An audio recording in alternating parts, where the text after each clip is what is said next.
excuse me if I have any lint. But you can kind of see, like right here, you see that right there? See where that lock is sort of connected right there? You kind of got to split that. See right there? Pardon that lint. Where those locks at the root seemingly have combined, right? That's something that I got to go back and I got to...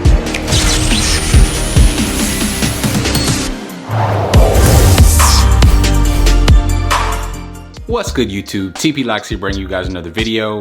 Yes, this video is meant to give you some pros and some cons of reducing your retwist frequency, okay? If you're interested in that video, stay tuned. Per usual, you guys, if you're not done so already, please hit that subscribe button right now. In addition to hitting that subscribe button, if you enjoy the content, definitely want to smash that like button to boost this video up in the YouTube algorithm. I also want to make sure you hit that notification bell. That way you stay notified on all the posts the moment I post. All right, let's get into the video. Now, this video has actually been a pretty popular subject, you guys. Every time I get on camera, you know, a lot of times I get like side comments about when am I gonna get my next retwist? Why haven't I retwisted? You know, what are some of the reasons why I'm not? You know, so I think this video is gonna be perfect to sort of give you guys some details, okay? So first and foremost, let me explain some of the pros to not retwisting. When we're retwisting our locks, especially for those of us who have manicured locks, that retwisting and manipulation that we consistently subject our hair to is just, it's not really natural. Like, it's natural in the sense that you're gonna yield like a natural hairstyle, but it's not really natural in the sense that like our scalp and hair is used to it. So by reducing the frequency at which I retwist my locks,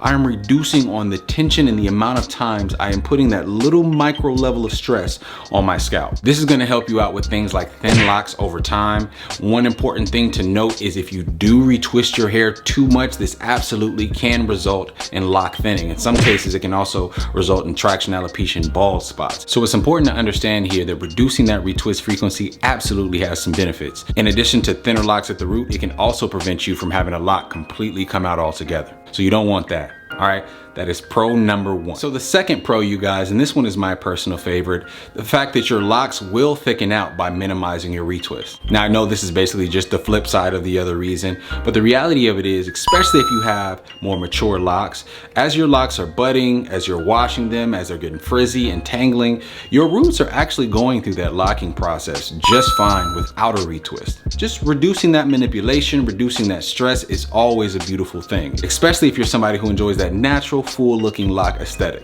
All right, which actually brings me to pro number three. I'm not a person who enjoys that scalpy look at all. That fresh retwist look for a lot of people is beautiful because they get that fresh retwist, they get that style, they go out, they flip their hair, whatever they do, and they feel good about themselves. That's great. But for me, my favorite feeling is maybe about 2 to 3 weeks after that retwist, when I get that good second wash or third wash, depending on how frequent I'm washing.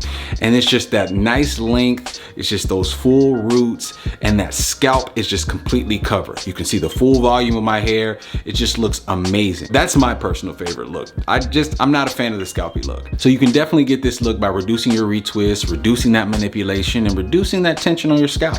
All right. Pro number four is for you guys who are utilizing a loctician. I personally have my wife that's able to do my retwist, so, you know, lucky me. For a lot of you guys, that's not the case. You know, a lot of you guys are having to go to a loctician and pay $50 to $60. I've even heard some people tell me that their loctician costs about $150 each time they do a wash, retwist, and all that stuff.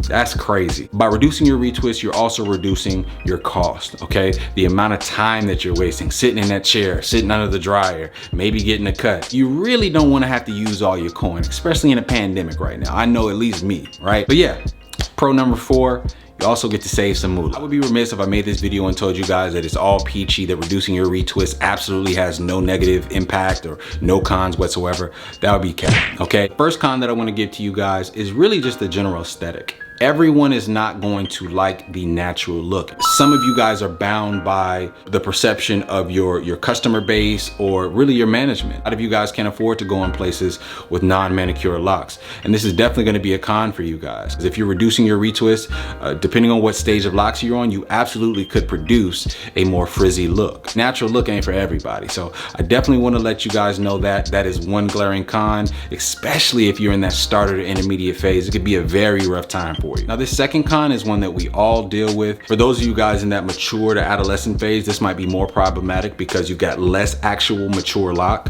Lock marrying, you guys. Lock marrying is the process of when you wash your hair, those roots, they start to get a little bit connected. Those parts start to get a little out of whack. I can show you in my head right now, actually. Like right here, you see that right there? See where that lock is sort of connected right there?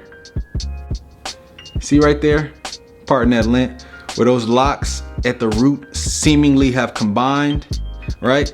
That's something that I gotta go back and I gotta split. Now that's not too big of an issue for me because majority of my lock is matured. I know where they end and begin, but for those of you guys in the beginning of your journey, this could be pretty problematic, okay? Now this isn't necessarily something that's a deal breaker. Primarily, this is gonna be an issue for those of you guys who are not trying to do a semi-freeform journey or freeform journey and are really just trying to have that manicured look. Lock marrying is not gonna be your best friend. So if you're someone who doesn't really like that look and doesn't like the idea of congos or your locks combining naturally, you're definitely gonna wanna make sure you have a little bit more regular maintenance and routine, all right? But that is con number two. Last con, you guys, is one that's sort of connected to the lock marrying point.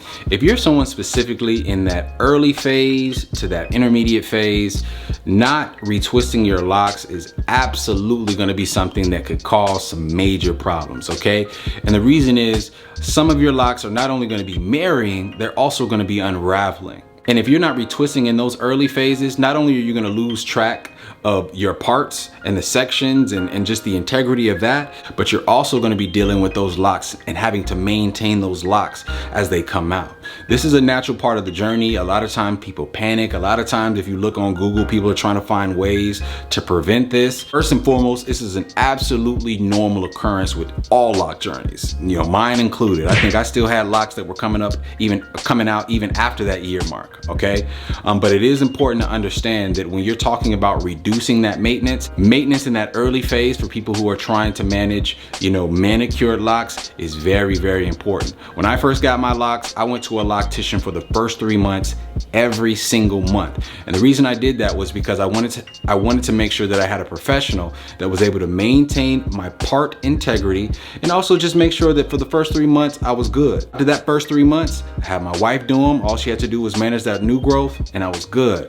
But those first 3 months, you guys, that early phase, it is integral. I could not afford to go without a retwist in probably my first 6 months for more than maybe a month and a half, 2 months. And that's just because I wanted my locks to be manicured. If you're somebody who has freeform, semi-freeform, as I mentioned earlier, this may not pertain to you. You may want your locks to do what they do and you're just gonna enjoy it. But if you're those of us who are paying money and going to locticians trying to get these manicured locks, or you have a specific look in mind, you absolutely gonna have to make sure that you keep them maintained to a certain extent, okay? But that is definitely gonna be that con number 3. If you're somebody who wants manicured locks and you're in that early phase with not a lot of mature lock, it's gonna be pretty tough for you. Okay, and you guys, I just wanna encourage and make sure that I reiterate that all journeys are beautiful, whether we're talking freeform, semi-freeform, you know, fully manicured locks. We're all created equal in this lock family, okay? So hopefully I didn't create any hierarchy here. But when it comes to my journey and my personal preference, I love giving my hair a break. I love allowing my locks to thicken. I love really just leaving my hair and scalp alone for the most part. At this point, you guys, I could tell you, when I began my journey, I knew that my favorite aspect of this journey was gonna be to just do wash and goes, let my hair do what it do.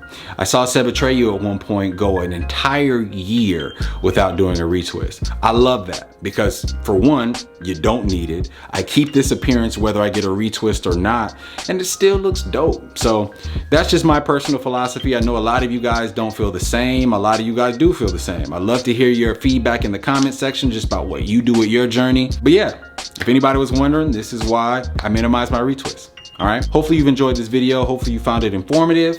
It's been TV Locs. What's going on, TP Locs fam? I go by the name of Backpack Beatz. If you enjoy the music and all the beats on my man TP's channel, make sure you show some love over to my channel also. I'm there 2 days a week. Every Monday, we're making beats. And every Thursday, I DJ the No More Free Beat Show, showing love to everything underground. So if you like music, if you like beats, or if you like dope vibes, definitely check my channel out. It's real dope. Big shouts out to my man TP for giving me the platform, and we out. Appreciate it.